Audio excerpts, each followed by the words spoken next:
TGR News, broadcasting from the State of Israel. Welcome back to TGR News. Hello, hello. Well, we've had another great week passing out food. Tonight starts Passover, so by the way, for everyone watching, happy Passover. Yes. Yes, absolutely. Passover is always a time in Israel where it's a holiday, like all holidays. People, it seems to be more important to help the poor people that are having struggles and not being able to eat. So passing out this food that you guys are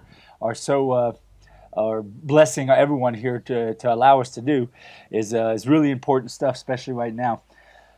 Because of Passover, we can't do pastas and flours and breads and stuff like that. So we find different things to put in for this holiday, to give them a holiday thing. Like we put in cookies and stuff, Passover cookies and matzah and everything. So we found it definitely a good way to help these people out.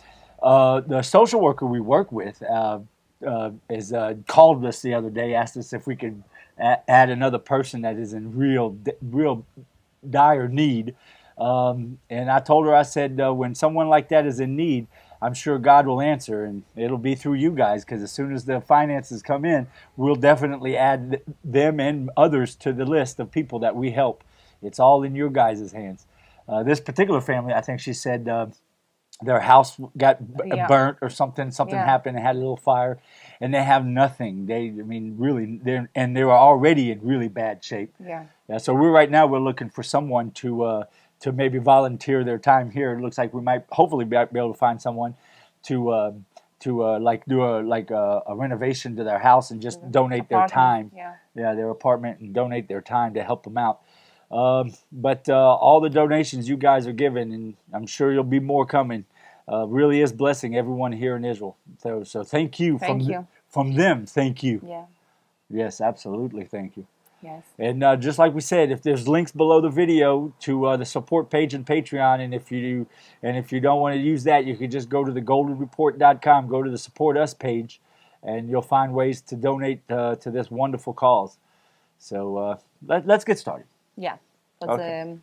Busy week. This was a busy week. Well, this TGR News might be a little bit longer than usual. Well, on Sunday, let's start with the Russian thing, because that's what everyone in the world is talking about right now. On Sunday, Putin gave the position of a commanding chief of the Russian military to a new general. This might be the reason for the apparent pullback of the Russian military in the meantime. Putin might be changing leadership so that he can come with a different front and a different outcome, and we don't know anything because no one knows what Putin's thinking. So we don't know exactly what's going on there, but it seems like some changes is happening over there. Yeah. Now, after finding mass graves of innocent civilians, Putin has nowhere to hide from his war crimes. The world needs to wake up, with the number now at, I think it's like more than 20,000 that we know of civilians dead, and still finding more. While we're talking, they're still finding more bodies. The atrocities and the horrors that's going on over there, it's actually even too hard to talk about. I mean, we don't need to repeat everything you guys already know. I mean, it's physically uncomfortable to even talk about what Putin and his army is doing over there. It really is bad, and we are praying for those people and your family, and they all need our prayers. Well, let's get into what's happened here in Israel, because like we said, it's been a very busy week. This past weekend, 7 Arabs with masks went into a coffee shop into the Negev with bats and knives and started attacking everyone that was there. We just started attacking everyone in the coffee shop. They said these attacks was because in the coffee shop they employed women, because women were working there, and it's against their Islamic ways to have a woman being a waitress or a coffee barista or whatever. There's something I have to mention. The area is Arabic area. Most of the people who live there in this area, they Arabic. but still, the coffee shop, it's a chain. It's like one Yep. of the branches of the Yep. regular coffee. It's called coffee. And after that, when you talk to sheikh, you have some sheikhs that live around, they agree that women not supposed to work in this shame position of waitress. It's like, Right. yeah. So It's I was thinking, who will serve you? Okay, you want like Jewish women to serve you, but not Arabic. It's like it's ridiculous. I don't understand. But yeah, they agree. Like you're not supposed to work there, and women still in Arabic areas here, they have no rights. They have no rights. Yeah. They In the world, not here. yeah, but I'm just talking like we are in the Middle East. We are the only country that qualify. Like we have how you say Equality? Quality. Like it's the same. Like Yeah, men, women, equality. well, Yeah. exactly. Democratic. Women can vote. They can drive. Drive. The same thing happened again at another coffee shop on Saturday. Only this time they were armed with handguns and started shooting at everyone there. You see videos of people hiding under the Tables and the chairs. Yeah. They just did the same thing for the same reason in the same down in the Negev, like you said, in another Arabic area where it was just because women work there.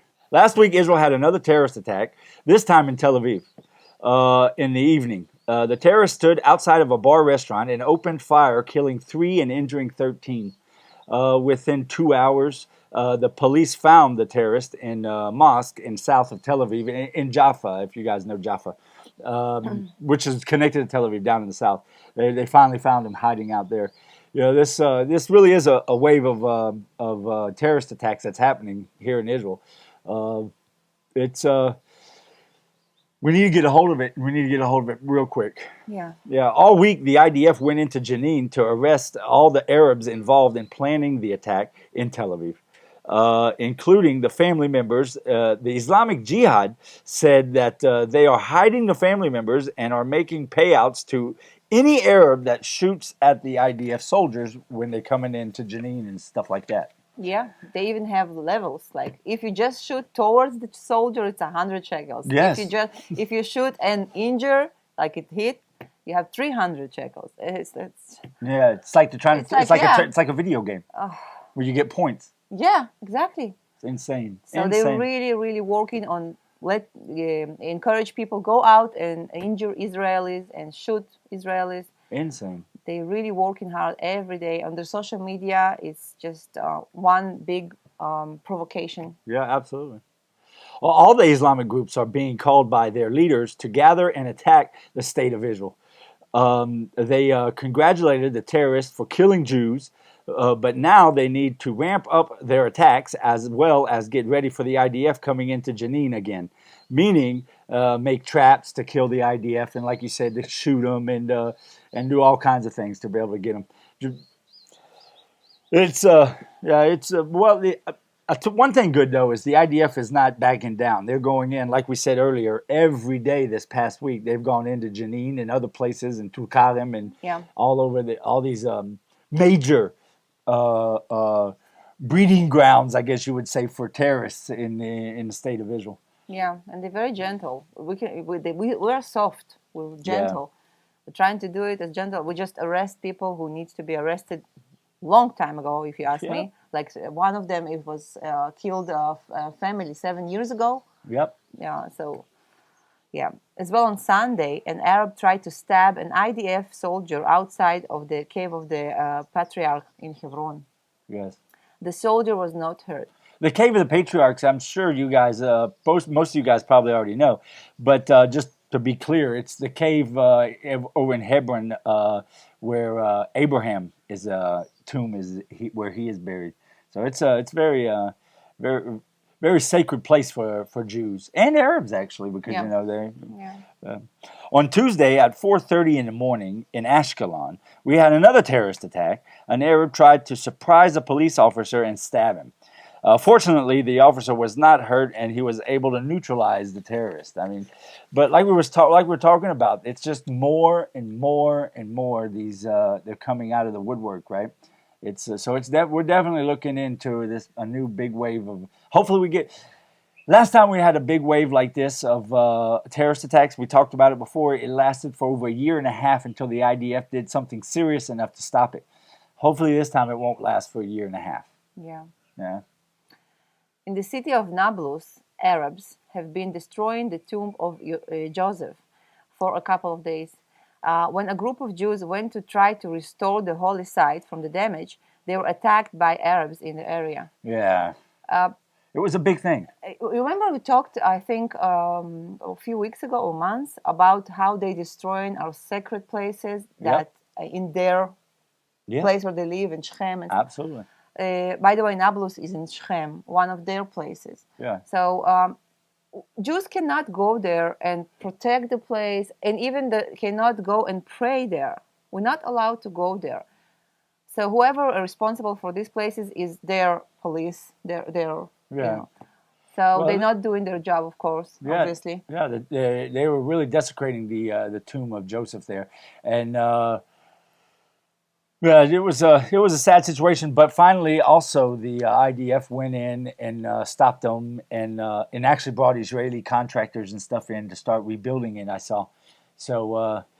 It's nice that they were rebuilding it, but some of that stuff, is thousands of years old, and once it's lost, it's lost. You can't replace something that was, 2,000, 3,000 years old.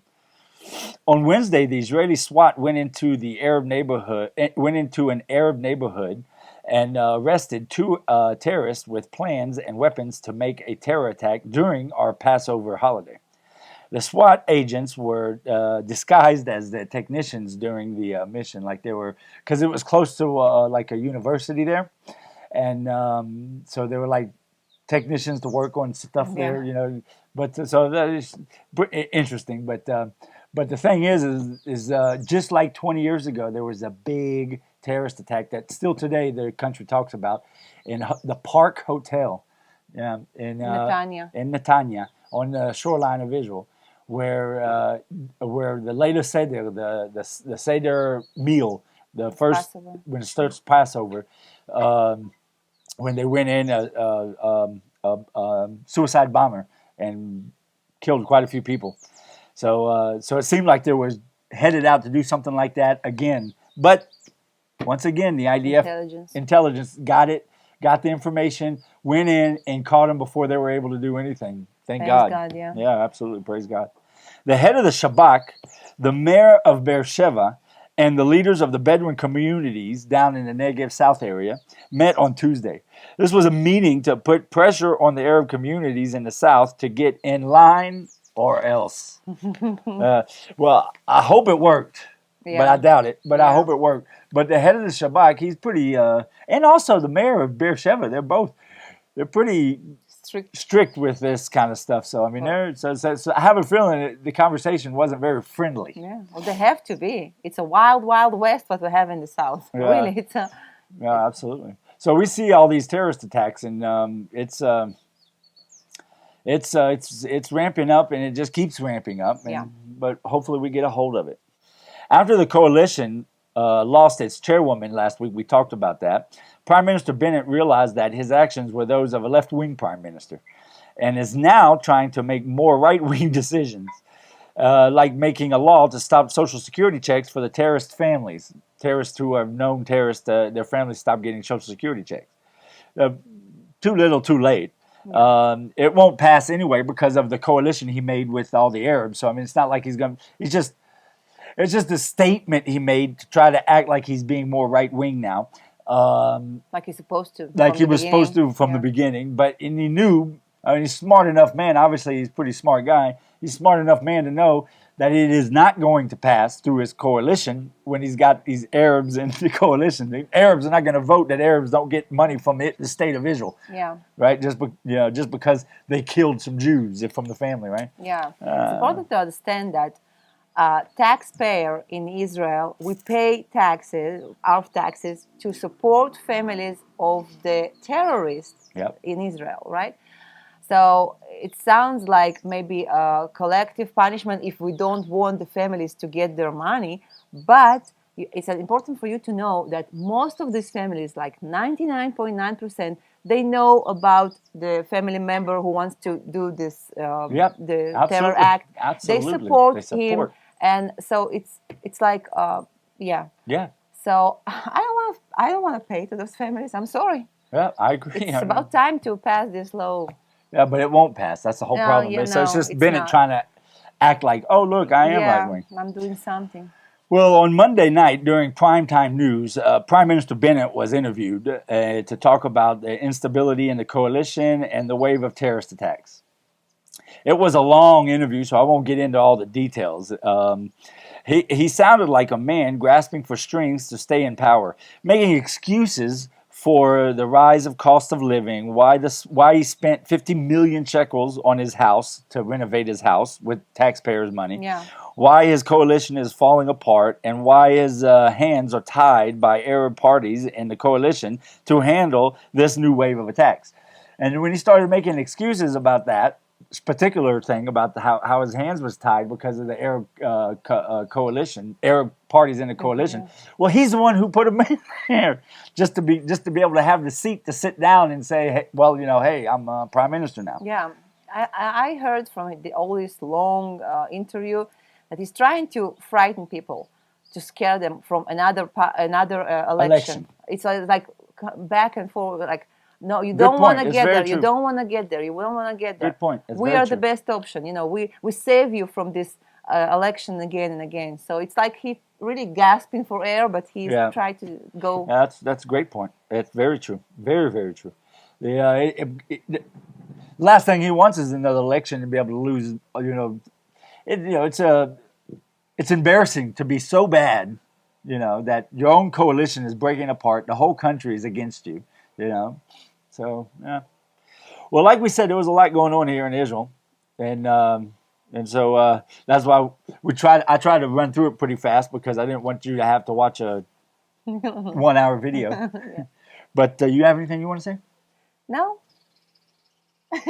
Can you believe that? It was a great week. You sure? Yeah. Okay. Well, like I said from the beginning of the video, thank you guys so much for the support you're giving to be able to help the people here, the hungry people here in this country, this beautiful country, and helping us with the boat side of the ministry. And if you feel like if you want to be part of this ministry with us and you're still not, then like we said at the beginning, there's links below the video to our support page at our website and to Patreon, or just go to thegoldenreport.com and join us there. So thank you and God bless. Shabbat shalom. Bye-bye.